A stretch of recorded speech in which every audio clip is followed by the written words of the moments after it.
সকাল সকাল রান্না করতে এসে এত বড় ধোঁকা খাবো ভাবতেই পারিনি। আসসালামু আলাইকুম, আমি শ্রাবণী মিলা। সকালের নাস্তা বানানোর জন্য চুলা অন করে দেখি যে গ্যাস নেই, সামান্য একটু আগুন জ্বলছিল, তাতে একটা ডিম পোস্ট করতে গিয়ে দেখেন এই দশা। তো কি আর করব, রান্না বান্নার আশা বাদ দিলাম।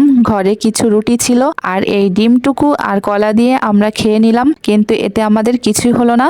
তাই ওর বাবা কিছু টাকা দিয়ে আমাকে বলল যে তোমরা মা ছেলে নিচে গিয়ে কিছু খেয়ে আসো, আর সে দোকানে চলে গেল। কিন্তু আমি আর বাবা যাইনি, আমি ঘরের কাজকর্মগুলো করছিলাম। ক্ষুধার যন্ত্রণায় আর বাঁচতে পারছি না, তখন মা ছেলে বাধ্য হয়ে চলে গেলাম খাওয়ার উদ্দেশ্যে। তাই আমি আর আমার বাবাই সোনা রেডি হয়ে চলে গেলাম স্ট্যান্ডে। রিক্সা থেকে নেমে আমরা যে কি খাবো বুঝতেই পারছিলাম না। তো এই দোকান থেকে ওই দোকান শুধু হাঁটাহাঁটি করছিলাম। ওই ক্লিপগুলো নেওয়া হয়নি, আপনারা তো দেখেছেন যে রিক্সায় আমরা আরামে বসে আছি, কিন্তু বাস্তবে আমরা এর পরে যে কি হাঁটাহাঁটিটাই না করেছি তা তো আপনারা কেউ দেখতে পারেননি। আমার আসলে ওই ভিডিওগুলো করা হয়নি, মানুষের ভিড়ে হাঁটবো না ভিডিও বানাবো। তো অবশেষে ডিসিশন নিলাম মা ছেলে মিলে তেহারি খাবো। তো তেহারি খেয়ে আমরা আবার রিক্সায় উঠে পড়েছি বাসার উদ্দেশ্যে। এখন 12:15 বাজে। বাসার কাছে এসে কিছু সবজি নিয়ে নিলাম, একটা ফুলকপি আর আলু আর টমেটো নিলাম, পাকা টমেটো। তো বাসায় চলেও এসেছি আর এনেছি দুটো সামোসা। এগুলো এখন আমি আর আমার বাবা খাবো। তো সবাই ভালো থাকবেন, আল্লাহ হাফেজ।